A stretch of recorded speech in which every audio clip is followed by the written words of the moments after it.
Hi again. So I'm inside today doing what is probably my last round of seed starting for the year for my cut flower garden.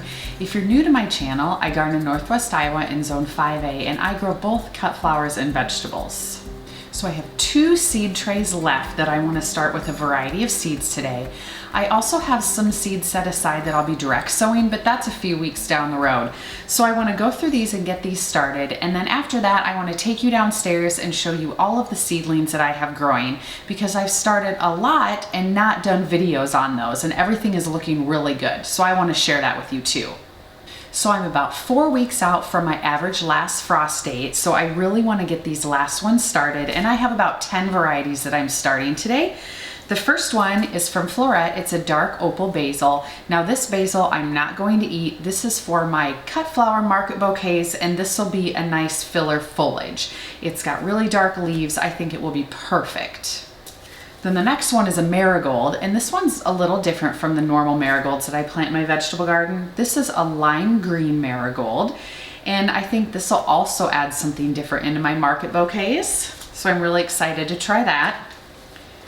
Then I have 3 types of calendula that I'm starting today. Now I already have 3 types of calendula that I've started down in the basement, but I ordered more. And so these 3 I'm starting today. And calendula I not only plant for cut flowers, but I also plant them as a border around my vegetable garden.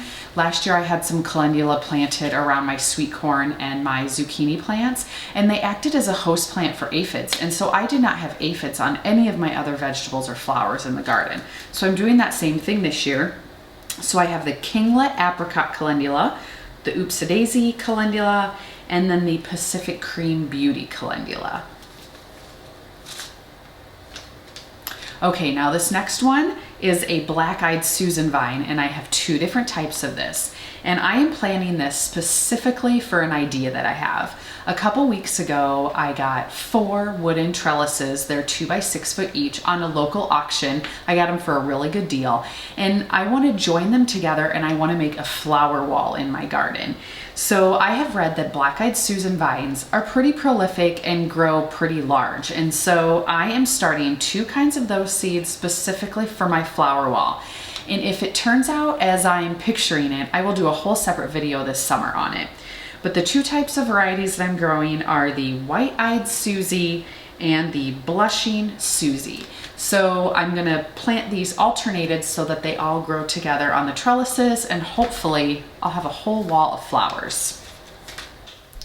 All right, so the last 3 that I'm starting are all Nasturtium. And I have actually never grown Nasturtium before, but I decided I wanna try 3 varieties this year.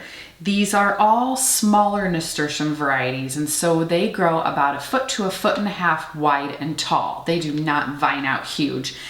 And I'm going to be using these the same way as the calendula. I'm going to use them as border plants in different areas of my garden and landscaping. And then hopefully these will also act as a host plant to aphids. So I have the peach melba, I have the whirlybird mix, and then I have the tip top apricot. All right, so those are the 10 varieties that I'm starting today. Now my seed trays I have pre-filled with a pre-moistened organic seed starting mix. I'm gonna plug these in, and then these will go downstairs under my grow lights on my heat mats covered with a humidity dome. Now, not all of these seeds necessarily need light to germinate, but I like to go ahead and put them under the lights so that when they sprout, they automatically have that light. And then I put them all on a heat mat because that really speeds up the germinating process, especially this time of year when I'm so close to my average last frost date. Okay, let me get these planted, and then I'll take you downstairs and show you all of my seedlings.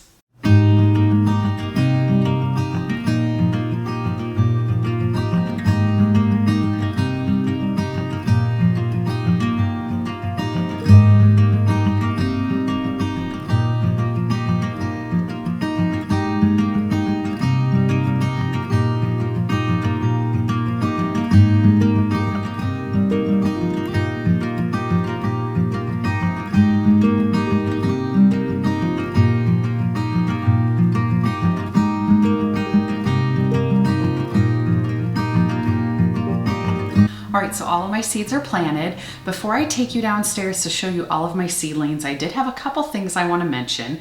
The nasturtium seeds, I did soak those before I planted them, only for an hour, but I just wanted to moisten the shell on those. And then the calendula and the marigold, if I do not have amazing germination starting them this way, I know I can always plant those in the ground. All right, let's go look at the seedlings. Okay, so we're down here where all of my seedlings are now, and I want to first show you the shelf that is all flowers, and then I'll show you the second shelf that is both flowers and vegetables. And on this flower shelf, I've started quite a few things that I have not done videos on. All right, so starting with these first two trays, this tray is all of my gomphrena. I have 3 different kinds. And then this tray, these are pincushion flowers. I have 2 kinds of amaranth here. And then my Sahara Rebecca, which is really small so far. I have the Status Seeker White. And then the back 2 rows are the 3 different kinds of calendula that I have started. So everything is looking really good. The Rebecca is pretty small, but I'm guessing that that will get larger as we go, especially when it gets outside. Then this tray, this is a 72 cell plug tray, and this tray is looking awesome.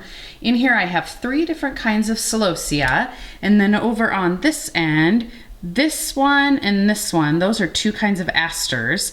And then this front corner, which hopefully you can see there, that is my lace flower. And then the back corner, which you probably can't see anything because it's not growing super well, that is my Craspedia sunball. Let me move around here. There you can see it a little better. I only have like 4 plants, but honestly that's probably enough for my first year growing it. So then on my bottom shelf, those are all dahlias from seed, looking awesome. So in there is an assortment of a decorative mix, a pom-pom mix, and some black dahlias. Then this whole tray is straw flowers. There are 5 different kinds, and you can see this whole row, no germination at all. So I don't know what was up with that. That was a Floret Dragonfire, which I was really looking forward to, but I had 0 germination on that. And then the last tray is my Lisianthus. So these bombed. That was white. This is an apricot, which is kind of spotty. And then this is my black pearl, which is awesome. Okay, so here's my second shelf, and this one is a mix of flowers and vegetables.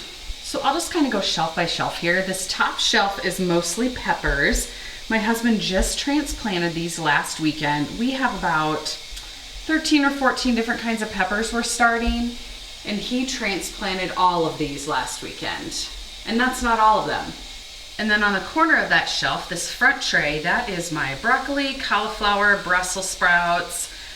There's some chamomile in there, and then also some cabbage. So those will go out fairly soon. On the second shelf, which is, yes, again, all peppers, down in this corner here, those are the second batch of dahlias that I started from seed. These are all of the floret seeds that I got with the Growing Dahlias book. And I think these will be really fun. I have no idea what they're going to be, but I can already tell that some of the leaves are lighter and some of the leaves are darker. So I love surprises. So there's a look at the front of the shelf, miscellaneous peppers. And then over here, this heat mat is currently on. Those are a few more tomatoes that I've started. A couple of my Brad's Atomic tomatoes did not look so hot, and I wanted to make sure that I had a good supply of those this year. So that is all more Brad's Atomic started. All right, so here's the third shelf. Those trays with the humidity domes are the seeds that I just started upstairs, and then that middle tray is all tomatoes.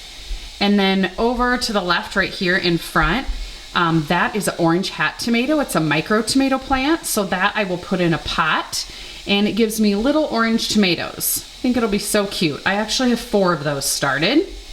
And then the bottom shelf on the left are more tomatoes, and then the middle tray and the right tray, those are all of my snapdragons, which I'm getting ready to fertilize today.